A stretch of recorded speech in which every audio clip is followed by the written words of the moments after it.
अस्सलाम वालेकुम, मेरा नाम डॉक्टर शेख खान है। आज हम फिर हाजिर हुए हैं एक नई वीडियो के साथ और ये वीडियो हम रिकॉर्ड कर रहे हैं पोस्ट हेयर ट्रांसप्लांट केयर, यानी कि हेयर ट्रांसप्लांट के बाद कितने दिनों तक एहतियात करना चाहिए। अक्सर पेशेंट आके पूछे कि डॉक्टर साहब मैं तो फ़ौज में हूँ, मैं तो पुलिस में हूँ, तो मुझे कितने दिनों तक मैं अपनी ड्यूटी पे नहीं जा सकता या मैं ये काम नहीं कर सकता, ये कर सकता हूँ। तो हमने इस टॉपिक को हमने थोड़ा डिवाइड किया है, प्री हेयर ट्रांसप्लांट केयर और पोस्ट हेयर ट्रांसप्लांट केयर, यानी कि ट्रांसप्लांट से पहले की क्या एहतियात ज़रूरी है और बाद में क्या एहतियात ज़रूरी है। तो हेयर ट्रांसप्लांट से पहले तो ये एहतियात करना चाहिए, आपके डॉक्टर को आपको बताना चाहिए 3-4 चीज़ें ज़रूरी है। नंबर एक चीज़ ये है कि आपकी स्मोकिंग, अगर आप स्मोकर है और स्पेशली चेन स्मोकर है तो आपको कम से कम एक हफ़्ता पहले स्मोकिंग को ख़त्म करना होगा, तर्क करना होगा या फिर उसको कम करना होगा, नंबर एक। नंबर दो ये है कि आपको आपके डॉक्टर को आपसे हिस्ट्री लेनी चाहिए कि आपको कोई ड्रग एलर्जी तो नहीं है। फॉर एग्जांपल आप कोई इस तरह की ड्रग्स ले रहे हैं किसी भी बीमारी के लिए जो कि उस दिन लोकल एनेस्थीसिया के साथ उसका इंटरेक्शन होकर आपको किसी और मसले में आपको मुब्तला कर सकते हैं, तो इसके लिए हिस्ट्री ज़रूरी है। तीसरी बात यह है कि आप कोई भी इस तरह की ड्रग्स ले रहे हैं जिसका फॉर एग्जांपल जैसे आप मेरे पास एक पेशेंट आया था, उसने मैंने उससे हिस्ट्री ली थी, तो अच्छी बात ये थी कि हिस्ट्री में ये मालूम हो गया कि वो स्कार टेबलेट ले रहा था दिल की बीमारी के लिए। तो अब ये बहुत ही लाजमी बात होगी, अगर एक पेशेंट स्कार ले रहा है इसका मतलब है कि उसका जो कि ब्लड थिनिंग के लिए यानी ब्लड पतला करने वाली दवाई होती है, अक्सर पेशेंट उसको दिल के लिए या लो अपना उसके लिए आप वो ले रहे होते हैं, सही है। तो उस पेशेंट की जब मैंने हिस्ट्री ली तो उस हिस्ट्री का फ़ायदा यही होता है कि हमें टाइम पता चल गया कि जी वो तो स्कार ले रहे हैं, तो हमने उसको स्कार बंद करवाया, फिर 2 हफ्ते के बाद हमने उसको ट्रांसप्लांट करवाया। तो ये है कि आपने ड्रग हिस्ट्री ज़रूरी होती है, आपको पेशेंट से पूछना चाहिए। तीसरी बात होती है आपने स्मोकिंग उसको छुड़वा दी, आपने उसको चाय या कॉफ़ी से आप उससे बोलना है कि आपने चाय कॉफ़ी को कम करना है या उसको ख़त्म करना है 4-5 दिन पहले, ठीक है। तो ये प्री हेयर ट्रांसप्लांट केयर हो गया। आप इसके अलावा प्री हेयर ट्रांसप्लांट केयर में ये भी आता है कि आपने उसकी सारी वायरल प्रोफाइल करवानी है जो कि कम्युनिकेबल डिजीज़ होते हैं, यानी कि एक पेशेंट से दूसरे पेशेंट में ट्रांसफ़र हो सकते हैं उसके सर्जिकल इंस्ट्रूमेंट की वजह से। तो ये प्री हेयर ट्रांसप्लांट केयर होगी। पोस्ट हेयर ट्रांसप्लांट केयर का मतलब ये है कि आपने हेयर ट्रांसप्लांट के बाद कितने दिनों तक एहतियात करना है। तो उसमें सबसे लाजमी बात यह है कि आपने जैसे ही आपका हेयर ट्रांसप्लांट हो जाता है तो आप पहले तो सोने का मसला आता है, क्योंकि अक्सर ट्रांसप्लांट रात को देर तक जारी रहते हैं, रात को देर तक ख़त्म हो जाता है, फिर पेशेंट पूछते हैं जी मैं किस तरह सोऊंगा। तो सोने का सबसे बेहतरीन तरीका ये है कि आप सुपाइन पोजीशन में सो जाए। सुपाइन पोजीशन का मतलब है कि आप सीधे सो जाए, जैसे आप लेटे होते हैं ट्रांसप्लांट में सीधा बिल्कुल सीधा लेट जाए, ठीक है। तो ये ज़रूरी होता है सोने के लिए।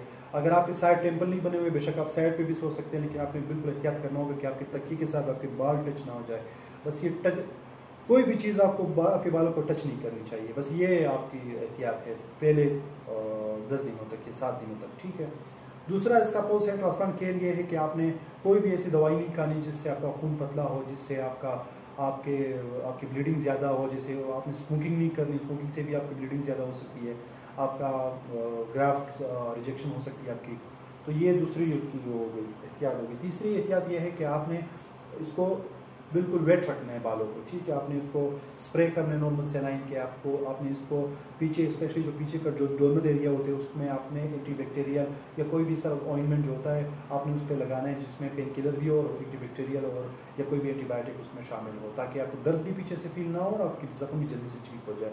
आपने पीछे के ज़ख्म का बहुत ख्याल रखना है। ख्याल इस तरह आप रख सकते हैं कि उसको रोज़ साफ़ करने, अक्सर पेशेंट पूछते डॉक्टर साहब मैं कब तक नहीं नहा सकता, तो आप बिल्कुल अगले रोज़ ही नहा सकते। तरीक़ाकार सिर्फ ये कि पीछे आपने प्रॉपर आपने सफाई करनी, उसको आप टच भी कर सकते हैं, उसको हाथ भी लगा सकते हैं, लेकिन आगे अपने बालों को टच नहीं करना।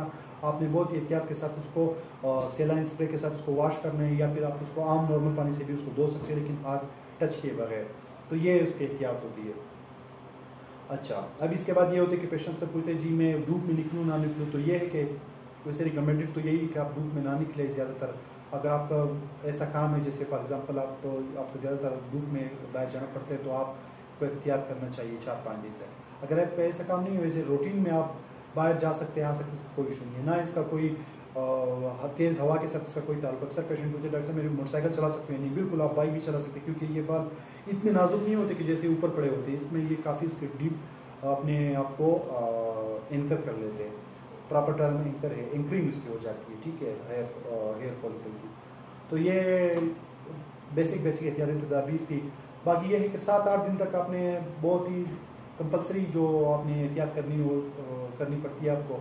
उसके बाद बेशक आप अपने बालों को टच भी कर सकते हैं, लेकिन फिर भी आप 12-13 दिन तक, यानी कि जब तक फाइनल वॉश होता है 12 दिन 13 दिन बाद, आप उसको रगड़ नहीं सकते। आप उसको टच कर सकते हैं, आप उसको फील कर सकते हैं, लेकिन आप उसको रगड़ नहीं सकते। अक्सर पेशेंट पूछते हैं जी डॉक्टर साहब दर्द होएगा या नहीं, तो ये भी पोस्ट केयर ट्रांसप्लांट में ये भी बात आती है कि दर्द होना चाहिए नहीं चाहिए।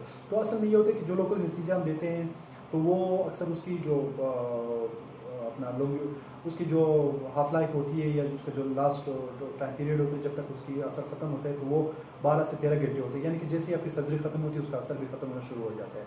तो होना तो ये चाहिए कि अगर आप बहुत ही ज़्यादा आपका पेन थ्रेशोल्ड बहुत ही कम है तो आपको एक इंजेक्शन की सूरत में आपको पेन किलर मिलना चाहिए। अगर आपका पेन थ्रेशोल्ड ज़्यादा है तो फिर आप बिल्कुल किसी भी पेन किलर टेबलेट से आप अपने पेन को कंट्रोल कर सकते हैं, जो कि डॉक्टर आपको रिकमेंड करते हैं, आपको लिख के देते हैं कि आपने ये टेबलेट इस्तेमाल करनी है। और वो टेबलेट आपने 5-6-7 दिनों तक आपने इस्तेमाल करनी होगी, जब तक आप पेन फ्री नहीं होते तब तक आपने वो टेबलेट इस्तेमाल करनी होगी। तो ये लाजम 4-5 चीज़ें बेसिक होती है। उसके अलावा जो भी 7-8 दिन तक दवाइयाँ होती है, जाहिर सी बात है आपने वो भी एहतियात से इस्तेमाल करनी होगी, जिसमें पेन किलर होते हैं, जिसमें एंटीबायोटिक होते हैं, जिसमें एंटी इन्फ्लेमेटरी होते हैं, यानी सूजन की और उसकी जो दवाइयाँ होती है, तो ये सारी चीज़ें आपने इस्तेमाल करनी होगी। Okay, thank you so much.